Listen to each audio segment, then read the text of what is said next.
Pemirsa, ratusan emak-emak di Labuhan Batu Selatan, Sumatera Utara rela antri dan berdesak-desakan demi mendapatkan bahan sembako murah berupa minyak goreng, gula, dan beras. Namun pelaksanaannya nyaris ricuh akibat sebagian menyerobot antrian.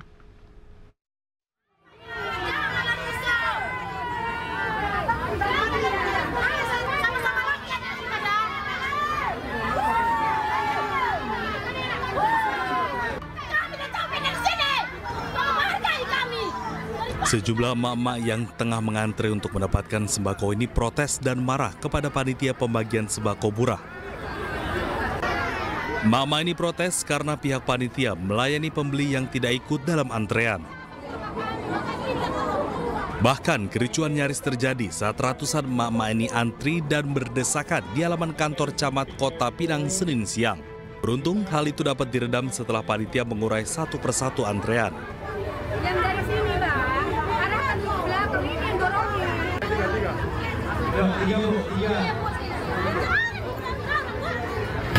Kalau dari harga pasar, Kak, selisihnya? Tadi dari jam berapa ngantri, Kak? Sampai?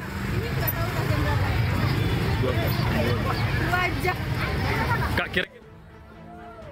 Adapun bahan sembako yang dijual dalam pasar murah ini antara lain minyak goreng dengan harga Rp14.000 per liter, gula pasir Rp25.000 per 2 kg, dan beras dengan harga Rp57.000 per karung 5 kg. Rencananya, operasi pasar murah yang bekerja sama dengan beberapa perusahaan ini akan berlangsung selama 8 hari di 5 kecamatan yang berbeda. Dari Labuhan Batu Selatan, Sumatera Utara, Randi Kurniawan, iNews melaporkan.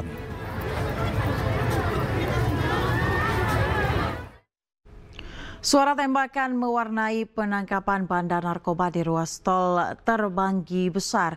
2 orang diduga sebagai pengedar ditangkap dengan barang bukti sabu seberat 15 kg.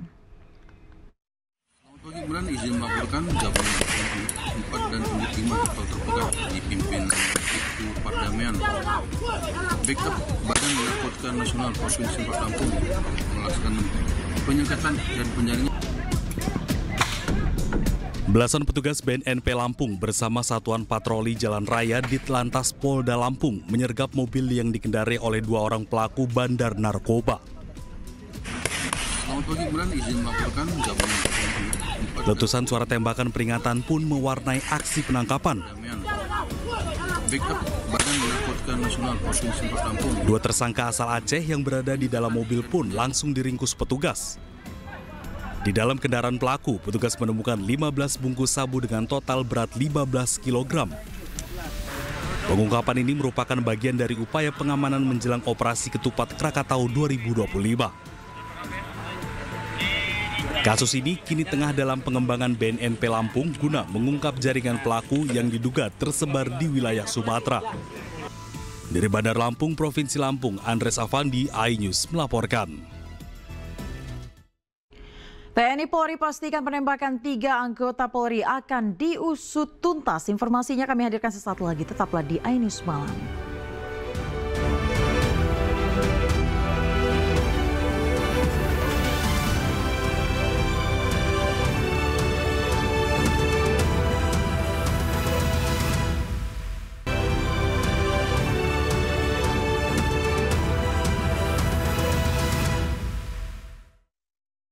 Anda kembali di iNews Malam bersama saya Aya Nufus. Pemirsa, jenazah ketiga anggota polisi yang gugur saat melakukan penggerebekan di lokasi judi sabung ayam tiba di rumah duka. Kedatangan jenazah pun disambut isak tangis keluarga. Isak tangis keluarga mengiringi kedatangan jenazah Kapolsek Negara Batin AKP Lusianto di rumah duka. Jenazah sampai di rumah duka pada Selasa sore dan langsung dikebumikan di TPU Desa Sumberharjo, Kecamatan Buai Madang Timur, Okut Timur. Pemakaman AKP Lusianto dilakukan secara kedinasan oleh Polres Okut Timur dan dipimpin langsung oleh Kapolres Okut Timur. AKP Anomerta Lusianto SL 18 Maret.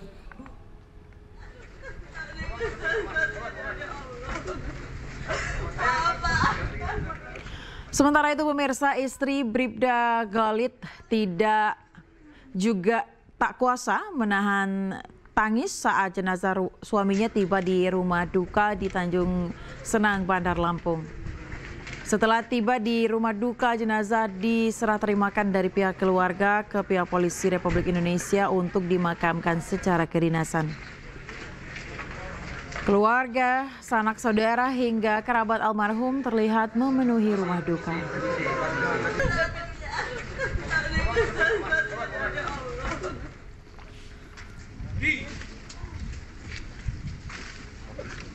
Siap, salvo, rak, Surya Nanda, hormat, saja. Usai disemayamkan sejenak di rumah duka, jenazah Bribda Galit kemudian dimakamkan di tempat pemakaman umum Wekandis, Tanjung Senang, Bandar Lampung. Pemakaman berlangsung secara kedinasan kepolisian. Pihak keluarga yang mengantarkan almarhum ke tempat peristirahatan terakhirnya tidak kuasa menahan tangis. Mereka merasa kehilangan sosok ceria dan penyayang seperti Muhammad Galit. Usai dimakamkan, pihak keluarga berencana mengadakan pengajian di rumah duka pada sore ini.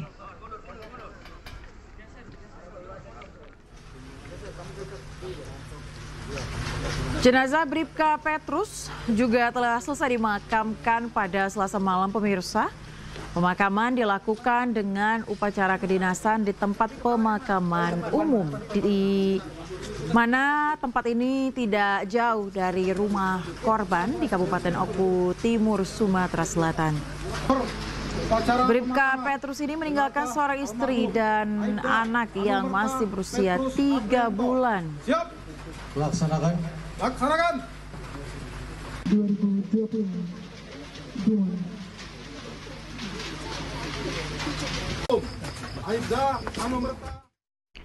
1 oknum TNI pelaku penembakan 3 polisi saat gerebek sabung ayam di Wekanan, Lampung ditangkap. Namun petugas masih belum mengungkap siapa saja yang terlibat dalam penembakan tersebut.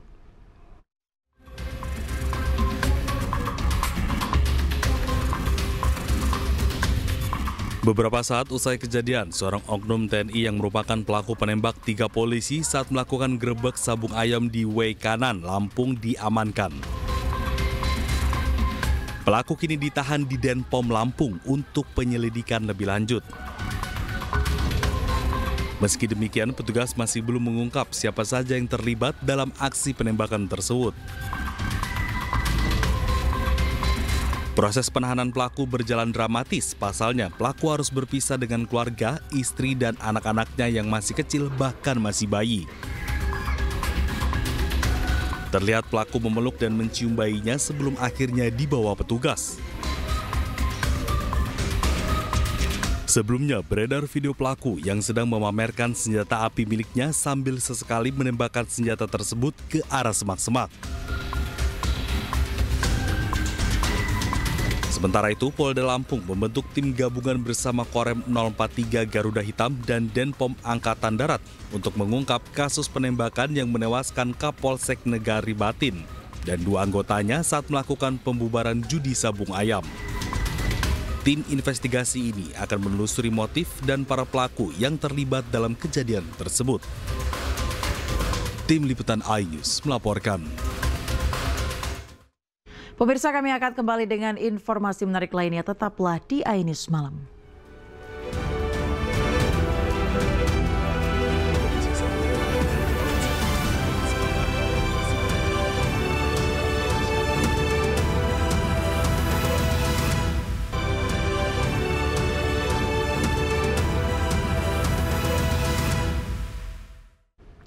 Terima kasih Anda masih di iNews Malam bersama saya Aya Nufus. Pemirsa, massa membakar kantor Mapolsek Kayangan, Lombok Utara, Nusa Tenggara Barat. Pembakaran dipicu kematian seorang remaja usai dituduh mencuri.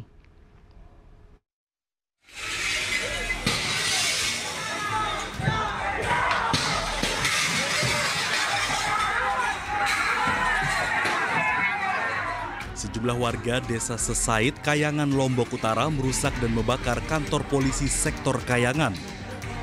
Massa memecahkan kaca gedung Polsek dengan menggunakan batu. Selain itu, massa juga membakar barang yang ada di kantor Polsek Kayangan. Amukan massa membuat anggota Polsek tak bisa berbuat apa-apa karena kalah jumlah. Belum diketahui pasti penyebab aksi massa pada Senin malam itu. Dugaan sementara, aksi pembakaran yang dilakukan warga karena tidak terima seorang remaja yang tewas gantung diri karena dituduh mencuri. Setelah merusak dan membakar kantor Polsek Kayangan, massa membubarkan diri dan situasi berangsur kondusif. Pihak Polda NTB belum memberikan keterangan terkait penyerangan Mapolsek ini. Dari Lombok Utara, Hari Kasidi, iNews melaporkan. Pelaku usaha di Kota Depok, Jawa Barat resah karena sejumlah organisasi masyarakat minta jatah uang tunjangan Hari Raya jelang Lebaran 2025. Ormas tersebut meminta THR dengan mengirimi surat ke pelaku usaha.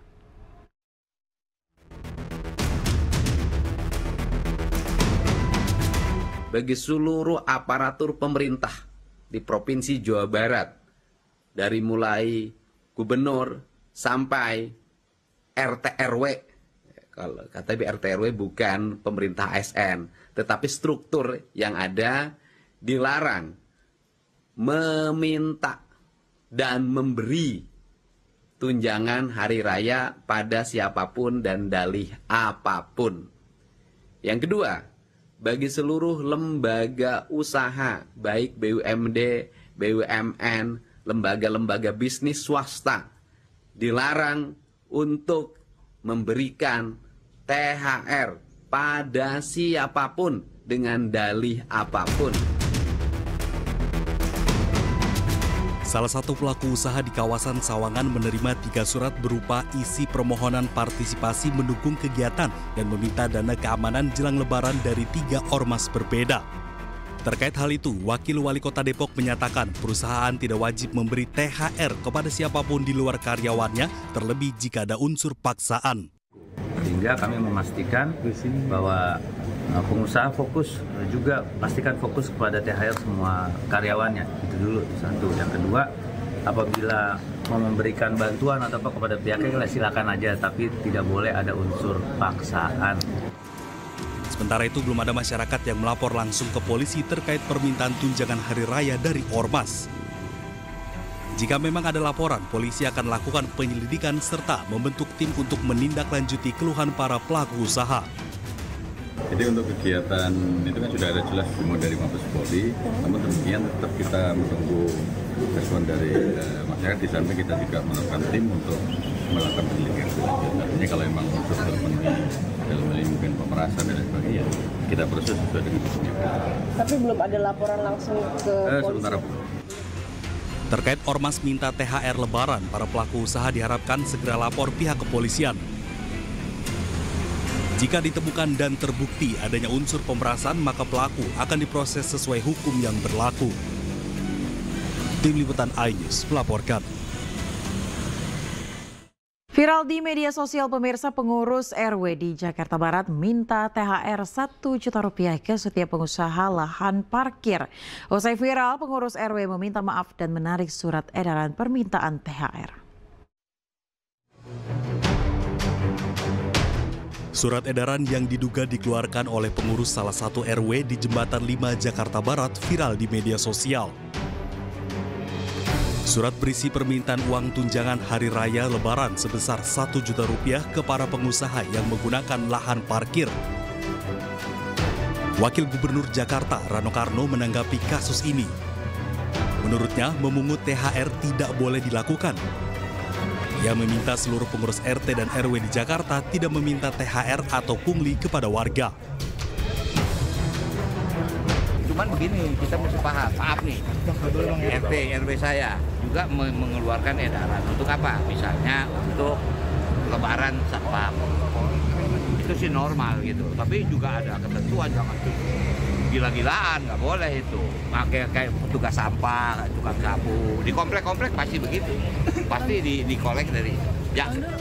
Usai viral, pengurus RW yang meminta THR meminta maaf dan menarik surat edaran. Tim Liputan iNews melaporkan.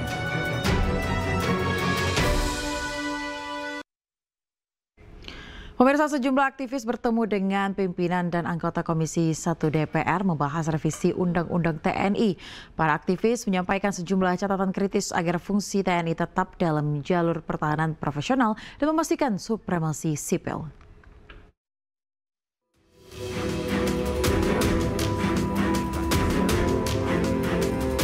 Komisi 1 DPR RI bersama pemerintah sepakat revisi Undang-Undang Tentara Nasional Indonesia dibawa ke tingkat 2 atau paripurna.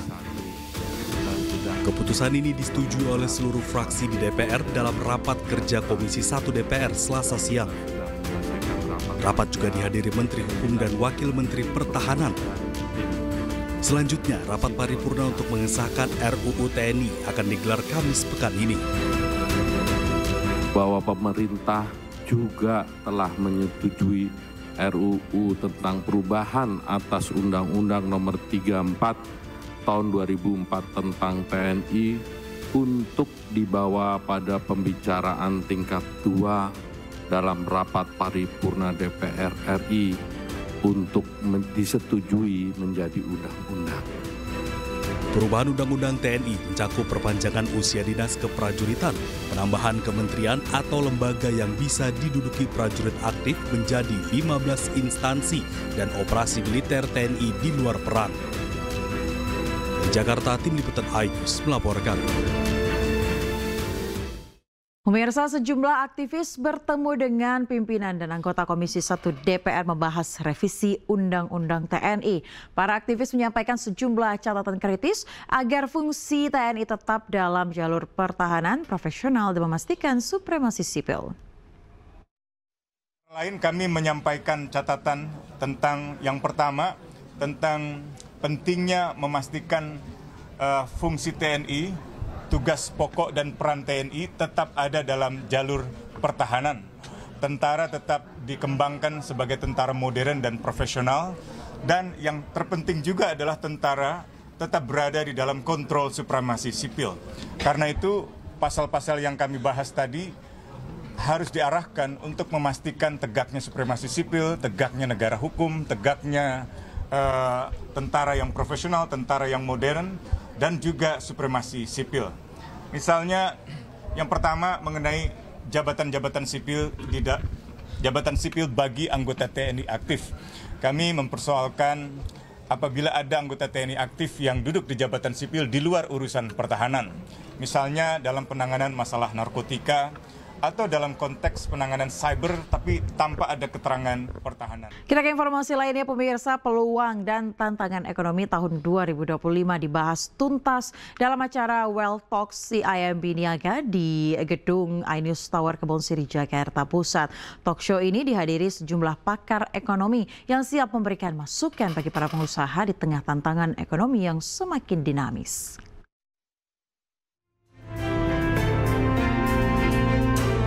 Co-CEO MNC Group Angela Tanusudibyo menyambut kedatangan penasihat khusus Presiden Bidang Ekonomi dan Pembangunan Nasional Bambang Brojonegoro dan Presiden Direktur Batavia Prosperindo Asset Management Lilis Setiadi.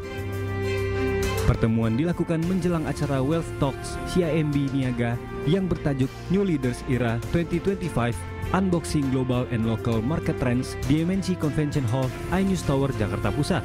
Dalam talk show tersebut, salah satunya membahas mengenai peluang ekonomi di tahun 2025 yang dapat bersinergi dengan berbagai program unggulan pemerintah agar tercipta lapangan kerja bagi masyarakat. Karena kita mempunyai pemerintahan baru di Indonesia, maka tahun 2025 ini juga akan diwarnai dengan berbagai macam program baru yang sebelumnya tidak pernah dilakukan dan tentunya menuntut kemampuan dari para penyelenggara negara agar program-program baru tersebut bisa dilaksanakan secara lancar, mulus, dan yang paling penting bisa memberikan dampak ekonomi yang signifikan, baik dalam penciptaan lapangan kerja maupun di dalam upaya untuk melibatkan para pelaku ekonomi secara lebih menyeluruh.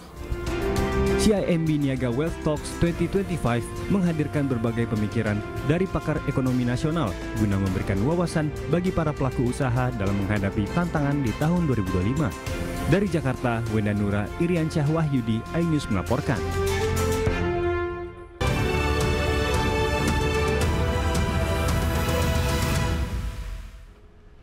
Pemirsa, meski umat Islam di Venezuela merupakan minoritas, namun komunitas Muslim Venezuela cukup aktif mengisi kegiatan sekaligus memaknai bulan suci Ramadan. Salah satunya dengan kegiatan berbuka bersama yang dapat mempererat tali silaturahmi.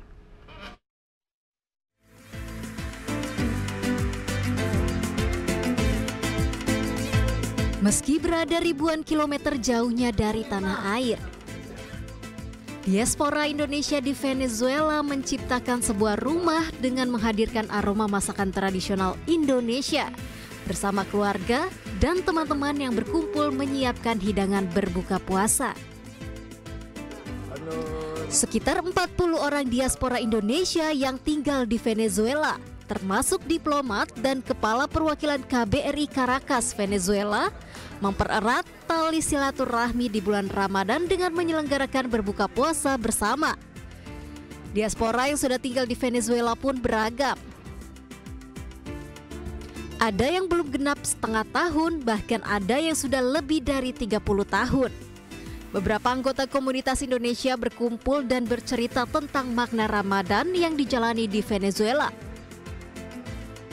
Saya merayakan Ramadan di Venezuela setiap tahunnya, ya beberapa tahunnya sesudah krisis dan sebelum krisis saya mengalami.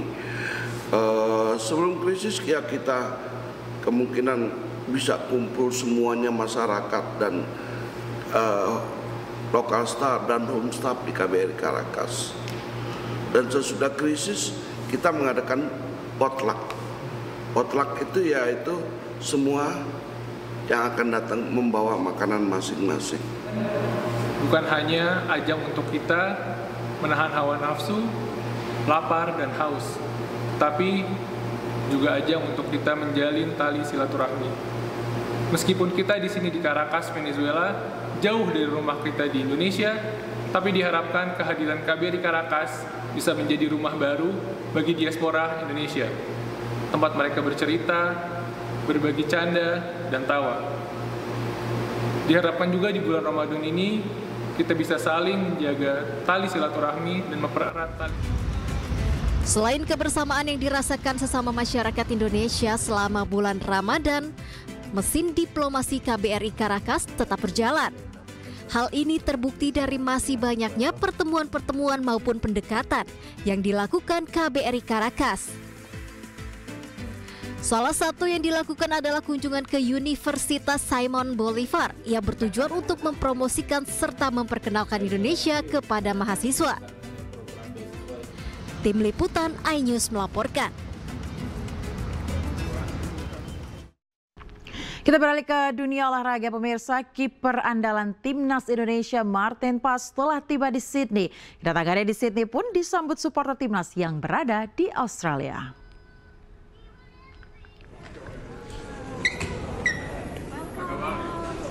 Timnas Indonesia Martin Paes menempuh perjalanan dari Dallas, Texas, Amerika Serikat ke Sydney, Australia selama 16 jam. Sesampainya di Sydney, Paes disambut supporter Timnas yang berada di Australia, antara lain supporter Garuda Australia.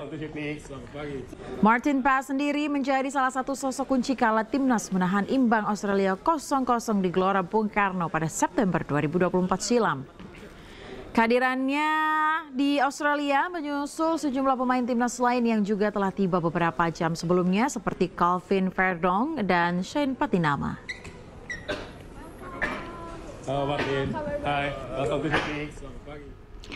Sementara itu pemirsa, usai tiba di Sydney, Australia, Timnas Indonesia langsung menjalani latihan jelang pertandingan melawan Australia dalam kualifikasi Piala Dunia 2026. Dalam akun Instagram Timnas Indonesia menampilkan skuad merah putih turun ke lapangan untuk melakukan pemanasan. 4 pemain yang belum pernah membela Timnas Indonesia seperti Ole Romani, Joey Pelupasi, Dean James, dan Emil Audero juga turut hadir dalam latihan perdana. Selain para pemain, pelatih Patrick Clifford juga turut berada di lapangan bersama asisten pelatih dan tim ofisial lain. Timnas Indonesia akan menjalani pertandingan ke-7 dalam laga fase ketiga kualifikasi Piala Dunia 2026 zona Asia di Stadion Sydney pada Kamis pukul 16.00 waktu Indonesia Barat mendatang.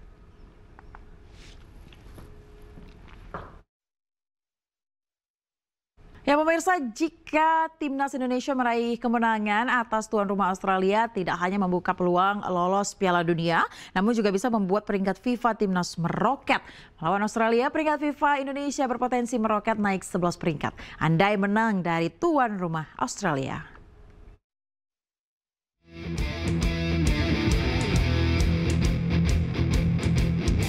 Peringkat FIFA Timnas Indonesia berpotensi meroket jika meraih hasil maksimal di Sydney melawan Australia. Kalau melihat perbandingan peringkat, ada perbedaan sangat jauh antara Indonesia dan Australia. Indonesia berada di peringkat 127 FIFA dengan 1130,50 poin. Sementara Australia di peringkat ke-26 FIFA dengan 1544,15 poin. Perkiraan poin timnas, jika timnas Indonesia menang, maka akan mendapat tambahan 20,76 poin dan total hasil poinnya menjadi 1151,26 poin. Diprediksi peringkat FIFA Indonesia bisa meroket hingga 11 peringkat menjadi 116 FIFA. Jika timnas meraih hasil imbang dari Australia, skuad Garuda tetap mendapat tambahan 8,26 poin. Total poin menjadi 1138,76 poin. Namun, jika timnas menelan kekalahan dari Australia, maka Indonesia akan mengalami pengurangan 4,24 poin. Poin menurun menjadi 1126,26 poin.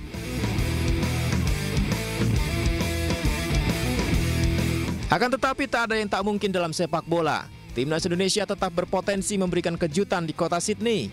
Meraih 3 poin bukan hal yang mustahil. Maju terus Garuda!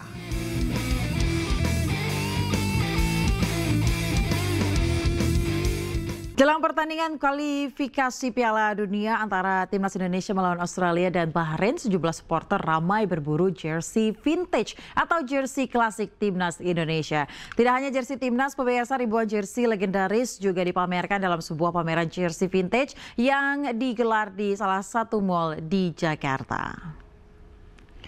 Ya, dan pemirsa, informasi tadi sekaligus menutup iNews Malam. Cuplikan tayangan berita iNews dapat Anda saksikan di kanal YouTube @official iNews. Saya Aya Nufus dan seluruh kerabat kerja yang bertugas pamit undur diri. Terima kasih dan sampai jumpa.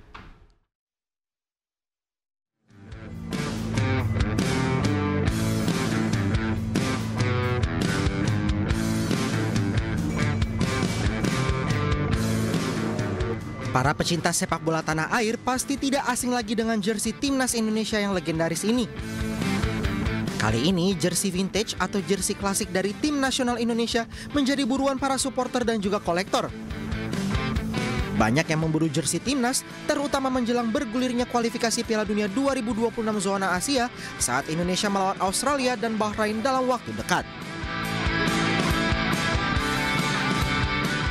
Meski harganya terbilang mahal, banyak dari mereka yang rela merogoh kocek demi mendapatkan jersey Timnas legendaris. Salah satunya jersey Timnas tahun 2007 bernomor punggung 8 milik Eli Eiboy.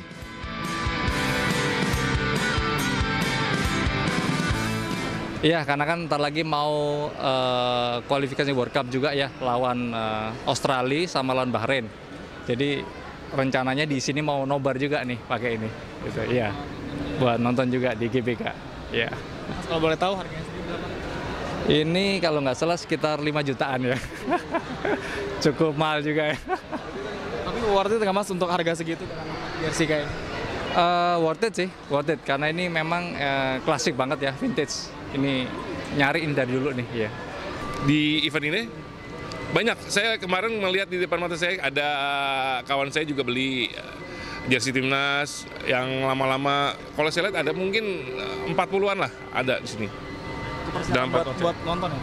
Iya, buat persiapan nobar lawan Australia sama lawan Bahrain ntar di GBK. Jadi bagaimana? Apakah Anda sudah menyiapkan jersey untuk menyaksikan Timnas Indonesia melawan Australia dan Bahrain nanti?